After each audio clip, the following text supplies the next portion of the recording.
माझे वडील माझ्या घरी 4 वर्षानंतर येत आहेत. तसं आई गेल्या वर्षी आली होती, पण पप्पांचं काही येणं होतच नाही आणि आल्यानंतर घरामध्ये एवढे चेंजेस होते ना, की सकाळी-सकाळी त्यांचं सगळं बघणं चालू होतं. घरातले एवढे बदल, फर्निचर बघून त्यांना खरंच खूप आनंद झाला आणि प्रत्येक बापाला असं होतच असतं. आपल्या मुलीचा एवढा सुखाचा संसार बघून त्यांना छानच वाटतं.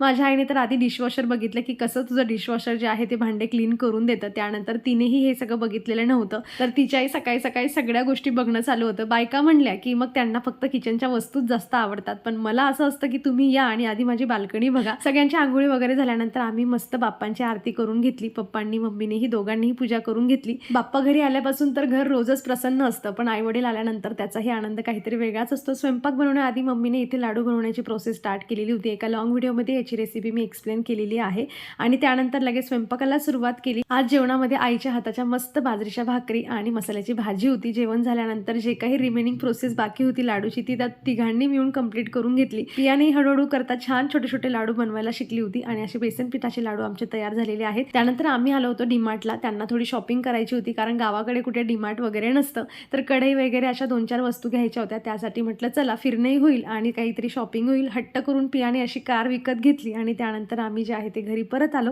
चला तर मग मी माझा व्हिडिओ संपवते. भेटूयात नेक्स्ट व्लॉगमध्ये. बाय.